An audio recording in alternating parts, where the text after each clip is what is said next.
Parce que la qualité du cadre bâti des édifices communaux fait partie intégrante de l'amélioration des prestations communales, la GIZ a appuyé la réhabilitation et la rénovation de 19 édifices dans 10 communes. Le gouvernement togolais a engagé depuis quelques années de nombreuses réformes. Celles concernant la décentralisation comptent parmi les plus récentes, mais aussi parmi celles qui auront les impacts les plus importants sur le système de gouvernance dans son ensemble et sur le développement économique durable du Togo. Cet engagement conjoint se concrétise à travers le programme décentralisation et gouvernance locale mis en œuvre par la coopération technique allemande, la GIZ. Le programme décentralisation et gouvernance locale, c'est avant tout le fruit d'un engagement conjoint du ministère fédéral allemand pour la coopération économique et le développement, le BMZ, et de l'Union européenne à appuyer le gouvernement togolais à la mise en œuvre de la décentralisation et de la déconcentration au Togo. C'est la GIZ, la coopération technique allemande donc, qui est mandatée pour la mise en œuvre de ce programme à travers un appui conseil aux partenaires du niveau national et au niveau communal, le déploiement de nos équipes de conseillers dans les 5 régions économiques du Togo. Le Prodécol vise à appuyer la mise en œuvre de la décentralisation au Togo à travers un appui conseil aux partenaires au niveau national et local dans 4 domaines d'intervention. La décentralisation fiscale et la gestion des finances locales à travers un appui conseil au ministère de l'économie et des finances, aux communes et aux services déconcentrés de la Direction générale du Trésor et de la comptabilité. La modernisation de la gestion de l'état civil avec un renforcement des capacités des services et des agents de l'état civil. La mise en œuvre de la décentralisation à travers un appui conseil et un renforcement des capacités des cadres du ministère de l'administration territoriale, de la décentralisation et du développement des territoires, mais aussi de la fêtière des communes du Togo ou encore de l'École nationale d'administration. Enfin, l'amélioration des prestations communales avec un renforcement des capacités des administrateurs communaux, élus, techniciennes et techniciens et des acteurs locaux. En tant que maire et premier responsable de l'administration de ma commune, j'ai certes besoin d'équipes techniques et de conseillers élus dotés des compétences nécessaires pour assurer leur rôle et leur mandat, mais j'ai également besoin de locaux et d'équipements adaptés qui permettent justement la performance de l'administration communale. Force est de constater que le cadre de travail des agents communaux est loin d'offrir les conditions requises pour assurer des prestations de services de qualité.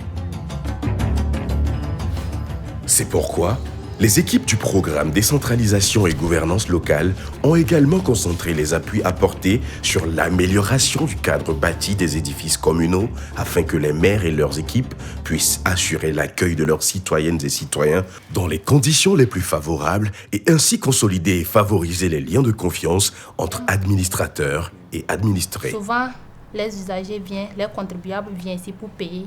Il n'y a pas un registre dans la commune. On les envoie à la trésorerie d'aller payer. Il y a d'autres qui ne veulent pas payer.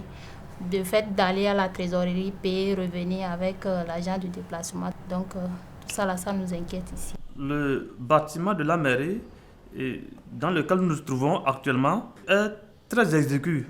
Au point que nous n'avions pas, au niveau du personnel, nous n'avions pas de salle de réunion. Les conseillers n'ont pas de salle de délibération. Nous n'avions pas de salle d'attente pour accueillir les usagers. Il y a eu un cas qui s'est présenté ici. Il y a un dossier de terrain qui devrait être signé. Et comme les gens partagent la salle des archives avec les usagers, les gens sont venus, ils attendent d'être reçus. Et comme il y avait du monde, le dossier a disparu. Face à ces difficultés, les partenaires ont sollicité l'appui du programme pour améliorer leurs conditions de travail et améliorer leurs prestations de services à la communauté. L'idée de base est en fait que des services peuvent seulement être rendus aux citoyennes et citoyens si les équipes communales se trouvent dans des espaces fonctionnels avec des bureaux en nombre suffisant, avec de bureaux qui ont de l'électricité, une téléphonie qui fonctionne, un accès à l'Internet et aussi avec les aspects comme l'accès aux bureaux, aux services aussi, surtout de personnes de mobilité réduite, mais aussi avec un bon accueil. Une première mission de diagnostic des besoins des 10 communes partenaires s'est déroulée en 2018. Suite à cette évaluation, les équipes du programme ont appuyé les exécutifs communaux à sélectionner les édifices à réhabiliter ou à rénover en fonction des besoins prioritaires. Ce travail a donné lieu aux premières propositions d'aménagement au niveau des bâtiments communaux pour voir tout ce qui est fonctionnalité entre les différents services, ergonomie. Donc les communes ont été intégrées à toutes les phases du projet. Donc après la phase conceptuelle, nous sommes arrivés à la phase d'identification et de sélection des entreprises qui ont exécuté ces travaux-là. Et la mairie a mis à disposition une personne de la direction des services techniques qui a pris part à toutes les phases du projet jusqu'à maintenant pour s'assurer en fait de la conformité de ces travaux au cahier de charges techniques et aux besoins spécifiques des mairies. Après cette première étape, les responsables de l'administration communale, dont 10 communes, ont sélectionné les édifices qu'ils souhaitaient rénover. Un total de 19 édifices a été retenu. À Hamou 1, les travaux de rénovation ont porté sur le bâtiment abritant la mairie. À Bassar 1, c'est l'ancien bâtiment de la mairie ainsi que le centre culturel qui ont été sélectionnés pour rénovation. À Bina 1, les travaux ont porté sur la rénovation des bâtiments de la mairie avec une extension permettant de les relier à ceux de la direction des services techniques qui ont également été rénovés. À Kosa 1, c'est le bâtiment actuel de la mairie et ainsi que l'annexe abritant les services techniques qui ont été rénovés. À Ogou 1, les travaux ont porté sur le rez-de-chaussée du bâtiment principal de la mairie qui a été rénové avec la construction et l'aménagement d'un nouveau bloc sanitaire, d'une salle de délibération et 2 autres bureaux. Dans la commune de Oti 1, c'est l'ancien bâtiment de la mairie et le centre culturel qui ont été rénovés. À Sotoubois 1, c'est l'ancien bâtiment de la mairie, un bâtiment annexe pour la direction des services techniques et le bâtiment du centre culturel qui ont été rénovés. À Tchamba 1, les travaux ont porté sur 2 bâtiments, celui de la mairie et celui de la direction des services techniques. À Tone 1, les travaux ont porté sur 3 bâtiments, l'actuelle mairie, le centre culturel et la maison du citoyen. Enfin, à Yoto 1, c'est le centre culturel de la commune qui a été rénové. Les travaux entrepris ont pour objectif d'offrir à la fois un cadre de travail adapté à la performance des agents municipaux, mais aussi un espace accueillant aux visiteurs tout en garantissant l'accessibilité des personnes à mobilité réduite. 3 aspects qui faisaient cruellement défaut dans l'ensemble des communes. Les travaux de réhabilitation et rénovation ont touché aussi bien le gros œuvre, à savoir la démolition et l'extension en maçonnerie, la correction de fissures, la reprise des toitures, que le second œuvre, que sont le remplacement des portes et fenêtres, le revêtement des sols et des murs, la reprise de toutes les installations électriques et sanitaires, ainsi que les finitions, que sont la pose des équipements électriques, la peinture et le badigeonnage.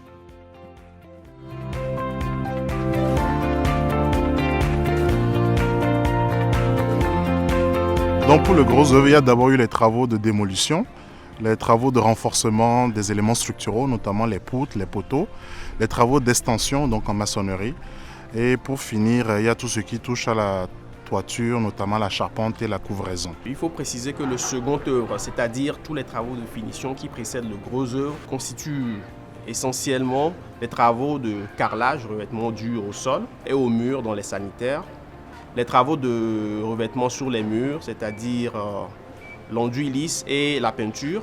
Nous avons aussi réalisé les plafonds, les fluides, donc tout ce qui concerne les canalisations de plomberie, l'électricité, la connexion à l'Internet de ces bâtiments. Une attention particulière a également été apportée pour favoriser des conditions de travail confortables. En plus de l'installation de climatiseurs et de brasseurs, ces nouveaux locaux ont été équipés en matériel informatique et mobilier de bureau. Quant à la prise en compte de la végétation, des centaines d'arbres ont été plantés sur les sites. Bientôt, les bâtiments seront disponibles pour les bénéficiaires qui pourront dès lors prendre la mesure des changements entrepris.